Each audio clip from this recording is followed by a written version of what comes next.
လိုင်းအောင်ချေပါအင်ခွန်နမဲကတော့ဖူဖူပါအသက်ကတော့6နှစ်ခွဲပါဒီ9လပိုင်းကျရင်9နှစ်ပြည့်ပါရှင်သမီးကတော့ဘလို့ခံစားရလဲဆိုတော့ညီမလေးကိုအရင်ရေးရလို့သမီးတိုက်တဲ့ဟာကိုယူလိုက်သမီးကငါညီမလေးပဲငါဦးစားပေးရမှာပေါ့ဆိုပြီးတော့ကိုကပေးရတယ်အကြီးတယောက်အနေနဲ့ကိုကပေးရတယ်ပြီးအကြီးတယောက်အနေနဲ့အကြီးပီတာကိုလည်းနေရတယ်ပြီးလို့ရှိရင်လည်းအကြီးလို့လည်းကိုကညီမလေးကိုကိုတိုက်တဲ့ဟာကိုပေးလိုက်ငါနောက်ခါကျရင်လည်းငါဝယ်ပြီးတော့ပြန်ဝတ်လို့ရပဲငါညီမလေးကိုပေးပြီးတော့ငါတခြားယူလိုက်မယ်ဆိုပြီးတော့သမီးကအဲ့လိုမျိုးခံစားရတယ်အဲ့လိုမျိုးတွေးတယ်သမီးကကျတော့ဝမ်းနေဒါပေမဲ့အကြီးအကျယ်လုံးလို့ရှိရင်တော့သမီးကအရန်တောက်ပြီးတော့ကိုကမျက်ရည်ကျလာတယ်ဝမ်းနေလာတယ်ဒါပေမဲ့ဝမ်းနေတက်တယ်အဲ့လိုမျိုးတစ်ခါတလေကျတော့လည်းစိတ်ညစ်တဲ့ခါကျရင်လည်းစိတ်ညစ်တာပေါ့သမီးကစိတ်ညစ်လို့ရှိရင်လည်းဘယ်သူမှကိုဖွင့်မပြောကိုပါလေစိတ်ညစ်တာကိုပါလေပဲခံစားပြီးကိုကထိုင်ပြီးတော့ယုတ်တိနဲ့ကိုပါနေတာဘယ်သူမှလည်းဖွင့်မပြောပြဘူးကိုဖွင့်ပြောလိုက်လို့ရှိရင်လည်းကိုကဘယ်လိုခံစားရလဲဆိုတော့ဖွင့်ပြောလိုက်ရင်လည်းကိုကလည်းဟိုလိုမျိုးဖြစ်တယ်လို့ဒီလိုမျိုးအဲ့လိုမျိုးကိုမပြောရဲဘူးပေါ့စိတ်ထဲမှာကိုကစိတ်ညစ်တာကိုလည်းမပြောရဲတော့အဲ့ဒါကြောင့်မပြောဘဲနဲ့ကိုပါတွေပဲနေရအဲ့လိုမျိုးသမီးကတော့တကူရှိရစိတ်ညစ်တာကိုသမီးကပြောအောင်လဲမလုပ်ချင်ဘူးသမီးကစိတ်ညစ်ကိုပါကြီးပဲထိုင်ပြီးတော့ကိုပါကြီးနေနေအဲ့လိုမျိုးကျုံဟုတ်ကဲ့အားလုံးဒီစစ်တင်ပါတယ်ရှင်မိမိများအားလုံးပဲမင်္ဂလာပါကျမဒေါက်တာကျေစီဦးမှုဖြစ်ပါတယ်အာဟာရဆိုင်ရာဆရာဝန်တယောက်ဖြစ်ပါတယ်ပထမဆုံးသမီးလေးပြောထားတဲ့အတိုင်းဆိုလို့ရှိရင်သမီးလေးကသူကအကြီးတယောက်ဖြစ်တယ်သူ့မှာညီမလေးရှိတယ်ပေါ့နော်သူ့ညီမလေးကိုသူကဦးစားပေးစိတ်ရှိတယ်သူကအကြီးလေးလိုပဲဒီ6နှစ်ကျော်အရွယ်ဆိုပေမဲ့ကလေးကရင့်ကျက်တယ်ပေါ့နော်သူကကလေးအငယ်လေးကိုဦးစားပေးရကောင်းမှအငယ်လေးကိုအလျှော့ပေးရကောင်းမှသိတယ်ပေါ့ဒါပေမဲ့သူကျတော့အကြီးလေးဖြစ်နေတော့ဘလို့လေးဖြစ်သွားလဲဆိုတော့တခါလေသူကဥမာသူစိတ်ညစ်တာတော့သို့မဟုတ်သူအငယ်လေးနဲ့ရံဖြစ်တာသူတို့ဆော့ရင်းနဲ့ညင်းခုန်လို့ရှိရင်သူကဟိုတော်ယုံသူ့မိဘတွေကိုပြန်မပြောဘူးဆိုပြီးမှကလေးကဖြေထားတယ်ပေါ့နော်ခါကျတော့သမီးလေးကကျတော့ဘယ်လိုလဲဆိုတော့ तू ကလူကြီးလေးလိုဖြစ်နေတဲ့အခါမှာတခါလေသူ့ကိုမိဘတွေအနေနဲ့သူ့တသက်အချိန်ပေးပြီးနားထောင်ပေးဖို့လိုအပ်ပါတယ်တခါလေကလေးတွေက तू ကဟိုတိတ်ပြောလေးမရှိဘူးပေါ့ဒီအကြီးလေးတွေသဘောတဘာဝကိုရ तू ကမိဘတွေကအငယ်ကိုပိုဦးစားပေးတယ်အငယ်ကိုပိုချစ်တယ်ဆိုပြီး तू ကသူတို့စိတ်ထဲမှာအဲ့လိုလေးထင်တဲ့အခါကျတော့ तू ကတော်ယုံဆိုရင်သူကအမေကိုလည်းမပြောဘူးအဖေကိုလည်းမပြောဘူးပေါ့ तू ကသူပဲကြိတ်ပြီးဟိုမှာပေါ့ तू စိတ်ညစ်လဲဒီတိုင်းပဲဟိုနေနေတယ်ပေါ့နော်ကလေးကအဲ့လိုလေးဖြစ်တတ်ပါတယ်ဒါကြောင့်မလို့ဒီသမီးအကြီးတွေသားအကြီးလေးတွေရှိတယ်ဆိုလို့ရှိရင်မိဘတွေကဘယ်လိုလုပ်ပေးတင်လဲဆိုလို့ရှိရင်သူတို့တဦးထဲအချိန်ပေးပါပြီးတော့မှဒီလိုကလေးကိုပို့ပြီးစိတ်ပေါ့ပါအောင်ပေါ့သူ့ကိုဒီလက်ကျင်ခန်းတစ်ခုခုလုပ်တာမျိုးတို့ဒီလို6နှစ်ကျော်ရွယ်လေးဆိုလို့ရှိရင်အားကစားလုပ်တာလေးဥပမာစပိန်စီးတာရေကူးတာပေါ့သူတို့လုပ်ချင်တဲ့ဒီ activity လေးတွေကိုလုပ်ခိုင်းတင်တယ်ဒါဆိုလို့ရှိရင်ကလေးတွေကပို့ပြီးတော့သူ active ဖြစ်လာတယ်ပေါ့ပိုပြီးမှသူကဒီဟိုပြင်ပလောကမှာထိတွေ့တဲ့အခါမှာသူတို့စိတ်မှာဟိုဒီ stress တွေစိတ်ဖိစီးမှုတွေပိုပြီးရောကြလေးရှိပါတယ်ဒါပြီးလို့ရှိရင်ကလေးကိုအငယ်နဲ့အတူတူပဲသူ့ကိုချစ်တယ်ဆိုတာလေးကိုဖော်ပြပေးသင့်ပါတယ်အားလုံးပဲလာပါဒီနေ့ကအမီးဒီနေ့ပြပါပြီအမီးနဲ့မေလာချောပါဖိနေမနေဆိုလို့ရှိရင်အမီးစိတ်နဲ့ပေါ်လို့မဖိနေအကြောင်းဖိလို့ရဒါထန်နေရပါအဲ့လိုအမီးကြီးကြလာရဲ့ဖိနေမနေရှားရစိတ်နဲ့ပြီးအမီးပုံမှန်လာမနေမနဲ့ရပြင်ကြလို့ရှိရဲ့အယောဆောင်းရင်လည်းအယောလူပြီးဆောင်းရပေါ့အဲ့လိုမျိုးအဲ့လိုဖေအယောတဲရရောဖေပြောမှာမမေကနည်းနည်းဆူတယ်အဲ့လိုအမီးမပြောရဲဖေကအလောက်သားပြင်ကြည့်လို့ရှိရဲ့ဖေကရေကမောစားဝဲလာဦးပြောဒါပေမဲ့ဝဲလာဖေကစားအမီးရောဒီပြဲလူရဲ့ကြီးချမိုင်းအကြီးမိုင်း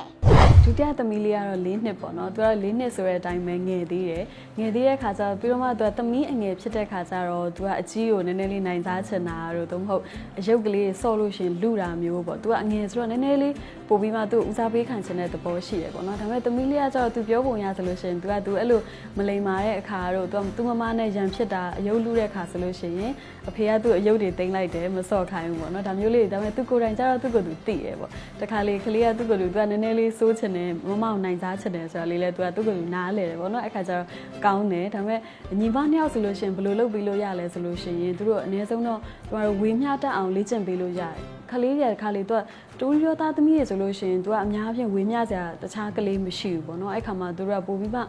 သူဟိုတယောက်ထဲနေတာတယောက်ထဲဆော့တာကိုအကျင့်ဖြစ်တယ်ဒါပေမဲ့ဒီလိုညီမ2ယောက်မောင်နှမ2ယောက်ရှိတဲ့ကလေးတွေဆိုလို့ရှိရင်အချင်းချင်းဒီအယုတ်ကလေးတွေမျှပြီးဆော့တာမျိုးတို့တယောက်ကလေးဆော့တာတို့သို့မဟုတ်သူတို့ချင်းချင်းဥမာရန်ဖြစ်တာတို့လူတာဆိုလို့ရှိရင်လည်းမိဘတွေကဝင်မပါဘဲနဲ့သူတို့ဟာနဲ့သူတို့ဖြည့်ရှင်းခိုင်းတာပိုကောင်းတယ်ပေါ့မေမေတွေအနေနဲ့ကြတော့ကျမတို့ဒီငယ်သေးတဲ့ကလေးတွေဆိုလို့ရှိရင်သူတို့ကကျမတို့ဟိုရိုက်နဲ့ဆုံးမတာမျိုးတွေကြတော့လုံးဝမလုပ်ရဘူးပြီးတော့သူတို့လိမ်မာရဲဆိုလို့ရှိရင်စူးချလို့ရတယ်နောက်ပြီးတော့သူတို့ဥမာပေါ့ဒီတစ်ခုခုပေါ့သူတို့ဥမာဖနာချွတ်ပြီးလို့ရှိရင်တခြားပြန်စီထားရဲဆိုလို့ရှိရင်သူ့အမှတ်ပေးတယ်ပေါ့ဒီလိုမျိုးလေးတွေသို့မဟုတ်သူဟိုအိမ်စာရေးတယ်သို့မဟုတ်သူဒီမှာ TV ကိုအကြိုင်းမကြည့်ဘူးထမင်းကိုကိုအောင်စားရဲဆိုလို့ရှိရင်လိမ်မာလို့ရှိရင်သူ့စူးချတာမျိုးလေးလုပ်ပြီးရဲဆိုလို့ရှိရင်ကလေးတွေရဲ့ဒီအပူချင့်လေးတွေကပိုပြီးမှကောင်းတဲ့ဘက်ကိုရောက်လာမှာဖြစ်ပါတယ်မင်္ဂလာပါသမီးနာမည်ကလမွန်စွာ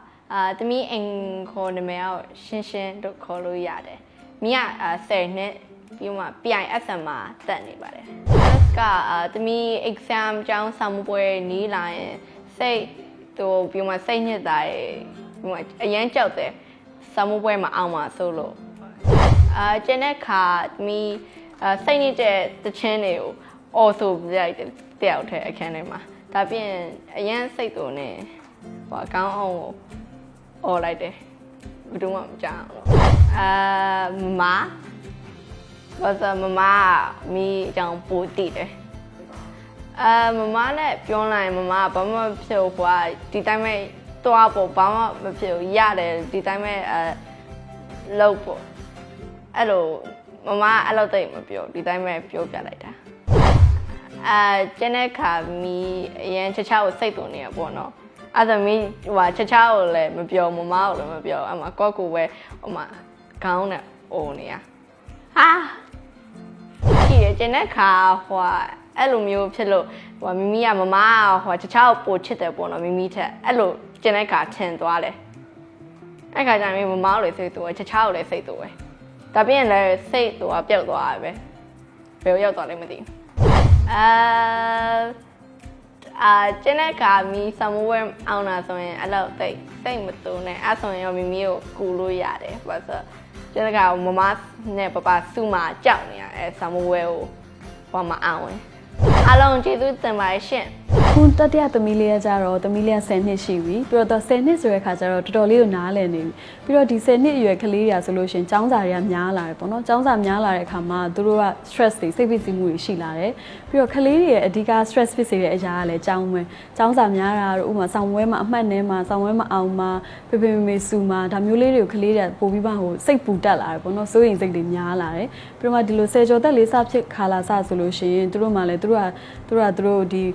သူတို့ emotion တွေသူတို့အတွေးတွေကပေါ့နော်ဒီကလေးငယ်ငယ်လေးတွေမတူတော့ဘူးပေါ့သူတို့ရင်းကျက်လာတယ်ကြီးလာတယ်ဒီခါမှာသူတို့ကမိဘကိုတိတ်အားမကိုတော့တဲ့အခါလည်းရှိတယ်ဒါမှမဟုတ်မိဘကိုတော်တော်လေးမိတွေ့ချင်တဲ့အခါလည်းရှိတယ်ပေါ့ဒါပေမဲ့ဘလို့ဖြစ်ဖြစ်မိဘရဲ့အနေနဲ့ကြတော့ကိုသားသမီးတွေရဲ့ဒီပြောင်းလဲလာမှုလေးတွေကိုသတိထားပေးရမယ်ပြီးတော့မှသူတို့ကိုတီးတန့်အချိန်လေးပေးတာတို့စကားပြောပေးတာမျိုးတွေလုပ်သင့်တယ်ဒါပြီးတော့သူเจ้าမှာဥမာပေါ့အဆင်ပြေလားတငယ်ချင်းတွေနဲ့အဆင်ပြေလားចောင်းစာတွေလိုက်နိုင်လားဒါမှမဟုတ်စိတ်ဖိစီးမှုတွေများနေလားပေါ့ကလေးတွေကလည်းစာမွေးတွေတအားများတဲ့အခါမှာဟိုစိတ်ဖိစီးမှုကတော်ယုံထက်စာကျမတို့ငငယ်ကထက်စာလို့ရှိရင်အများကြီးသူတို့မှာစိတ်ဖိစီးမှုတွေရှိတယ်ပေါ့ဒီခါမှာအမေတွေကပိုပြီးမှယူဆိုင်ပေးတင်ပါတယ်ဒါပြီးတော့သူ့မှာမောင်လေးအငယ်ရှိတဲ့အတွက်ကြောင့်မလို့တခါလေမေမေတွေကမောင်လေးကိုပိုပြီးဦးစားပေးတယ်လို့သမီးကထင်တတ်တယ်ဒါမျိုးဆိုလို့ရှိရင်မေမေတွေကမဟုတ်ဘူးပေါ့ဒီမောင်မနှစ်ယောက်ကိုအတူတူပဲချစ်တဲ့အကြောင်းသမီးကြီးကိုလည်းဦးစားပေးတဲ့အကြောင်းလေးကိုဖော်ပြပေးတင်ပါတယ်ဆိုတော့ကလေးတွေရောကျမတို့ဒီ5-6နှစ်အရွယ်ကလေးတွေမှာပဲဖြစ်ဖြစ်မိဘတွေအနေနဲ့အထူးသတိထားတင်တာကြတော့ကျမတို့မဖျားမနာအောင်ကူးစားရမယ်အစားအသောက်ကိုအစားအုပ်စုညီမျှအောင်ကျွေးရမယ်ဒါပြီးတော့သူတို့မှာစိတ်ညစ်နေလားသူတို့မပျော်နေလားဆိုတာလေးကိုမိဘတွေကသိရမယ်ပေါ့နော်သူတို့တခါလေးမှိုင်နေတာမျိုးတို့အစားကိုမစားရတာမျိုးဆိုလို့ရှိရင်မိဘတွေအနေနဲ့ပို့ပြီးမှသတိထားပြီးမှသူတို့ view site ပေးတင်ပါတယ်ဒါပြီးတော့အကြီးငယ်ရှိတဲ့မိသားစုမှာဆိုလို့ရှိရင်အကြီးကလေးတွေကိုနည်းနည်းလေးပို့ပြီးမှဦးစားပေးပါတခါလေးသူတို့မှလည်းသူတို့ပြောချင်ပေမဲ့ပြောမထွက်တဲ့အရာတွေဥမာမိဘတွေကမအားဘူးထင်လို့သို့မဟုတ်အငယ်ကိုဦးစားပေးလို့သူတို့အလျှော့ပေးလိုက်ရတဲ့အရာတွေရှိတဲ့အခါမှာကြာလာလို့ရှိရင်ကလေးတွေကစိတ်ညစ်တာတို့စိတ်ဖိစီးမှုများတာတို့တွေဖြစ်တတ်ပါတယ်ကလေးတွေကကြတော့ကျမတို့လူကြီးတွေလို့စိတ်ဖိစီးမှုများရင်တော်ရုံခွင့်မပြောတတ်ဘူးပေါ့နော်ဒါပေမဲ့ကျမတို့လူကြီးတွေကနားလည်ပေးရမယ်နားထောင်ပေးမယ်ဆိုလို့ရှိရင်သူတို့ကပို့ပြီးမှ stress free ဖြစ်မှာဖြစ်ပါတယ်ပြီးတော့မှ စာများတဲ့ဆယ်ကျော်သက်အရွယ်ကလေးတွေအလဲတန်းကလေးတွေဆိုလို့ရှိရင်တော့ဒီចောင်းစာနဲ့ပြင်ပအချိန်ကိုမျှတအောင်မိဘတွေကစီမံပေးမယ်ဆိုလို့ရှိရင်ကလေးတွေကစိတ်ဖိစီးမှုတော်လေးရော့ကျမှာဖြစ်ပါတယ်ရှင်ဒါကြောင့်ဒီလိုကြောင့်စိတ်ဖိစီးမှုကိုဘယ်လိုလျှော့ချမလဲဆိုတာတွေကလေးအကြီးငယ်လေးတွေကိုသူတို့စိတ်ခံစားမှုကိုဘယ်လိုလေးစောင့်ရှောက်ပေးတင်လဲဆိုတဲ့အကြောင်းအရာလေးကိုပြည့်ပြည့်စုံဝေမျှထားပြီးဖြစ်တဲ့အတွက်ကြောင့်မလို့မိမိတို့လည်းကြိုးရှိမယ်လို့ယုံကြည်ပါတယ်အားလုံးကျေးဇူးတင်ပါတယ်ရှင်